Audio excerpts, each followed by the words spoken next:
Assalamualaikum warahmatullahi wabarakatuh. Kami dari kelompok 5 yang beranggotakan saya sendiri Nabil Nadia, Tisa Karisma Alfiranita, Rifatus Saada, dan Dian Salman Ansari. Di sini kami akan memaparkan hasil observasi kami pada CV Putra Sunda Sayur. Pertama-tama saya akan menjelaskan profil perusahaan CV Putra Sunda Sayur. CV Putra Sunda Sayur adalah sebuah perusahaan yang bergerak di bidang produksi, distribusi, dan penjualan sayuran segar yang didirikan oleh Bapak Haji dan Ramdhani pada tahun 2002. Berlokasi di Jalan Maribaya, Kampung Sukamana, RT 2 RW 11, Desa Langasari, Kecamatan Lembang, Kabupaten Bandung Barat, Jawa Barat. CV Putra Sunda Sayur dapat memproduksi berbagai jenis sayuran seperti kol, tomat, brokoli, kentang, sawi putih, bunga kol, dan lain-lain.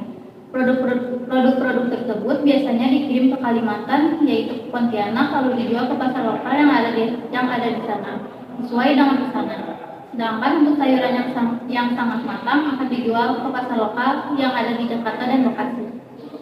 Lalu selanjutnya ada tujuan dari dilakukannya observasi ini, yaitu menganalisis situasi yang terjadi pada perusahaan CV Putra Sunda Sayur dengan harapan dapat memberikan solusi permasalahan yang ada dengan menciptakan panduan SOP mengenai receiving dan packaging, sehingga dapat dijadikan pertimbangan dan acuan untuk dilakukan secara konsisten dan terstruktur oleh perusahaan.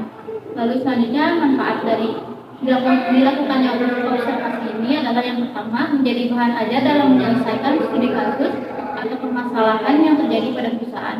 Yang kedua, meningkatkan pemahaman penulis terkait kegiatan logistik. Yang ketiga, memberikan gambaran nyata mengenai dunia industri yang mencakup cara kerja, lingkungan kerja, hingga mengatasi permasalahan dan tantangan yang ada. Selanjutnya di sini saya akan menjelaskan metode yang dilakukan untuk menyelesaikan laporan ini. Yang pertama yaitu melakukan observasi di perusahaan yang dituju dengan melakukan wawancara serta dokumentasi mengenai bidang yang dijalani. Yang kedua, identifikasi proses kegiatan yang ada di perusahaan untuk menemukan daftar permasalahan dari data yang ada. Yang ketiga, menentukan fokus penelitian pada permasalahan yang kemudian akan diteliti. Yang keempat, tahap kajian teori dan kajian empiris.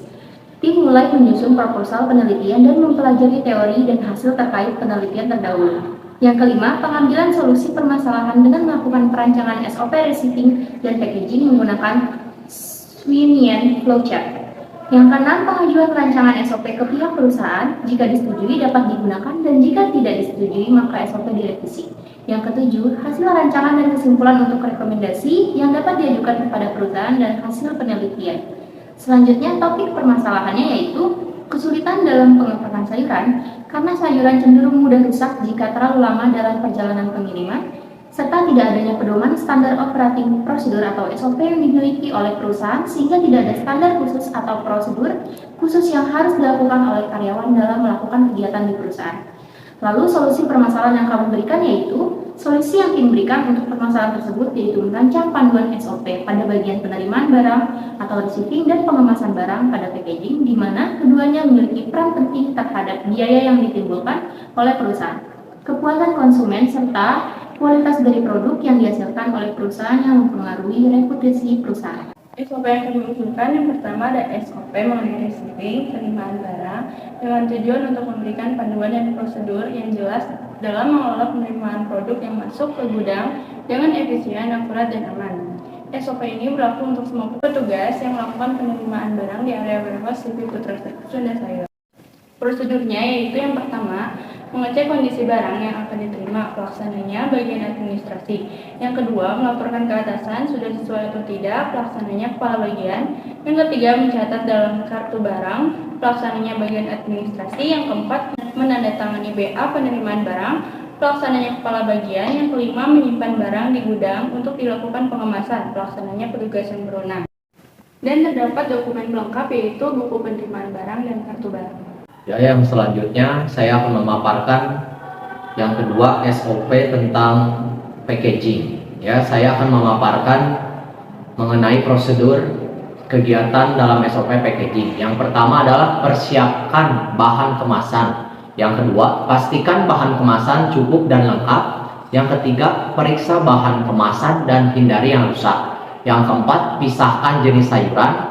Yang kelima, periksa dan bersihkan sayuran. Yang keenam, proses sayuran sesuai standar. Yang ketujuh, gunakan bahan kemasan yang sesuai. Yang kedelapan, kemas sayuran dengan rapi. dan rapat. Yang kesembilan, tambahkan label dengan informasi yang sesuai yang telah diberikan. Yang ke-10, simpan kemasan dengan baik dan sesuai suhu. Yang ke-11, periksa dan catat jumlah sayuran yang dikemas. Kesimpulan dari hasil observasi penelitian tim kami yaitu CV Putra Sunda Sayur menghadapi kendala dalam packaging sayuran yang menyebabkan peningkatan biaya pengiriman dan ketidakpastian kesegaran produk saat tiba di tujuan. Solusi yang diusulkan tim adalah menerapkan rancangan standar operating procedure atau SOP terkait receiving dan packaging sayuran.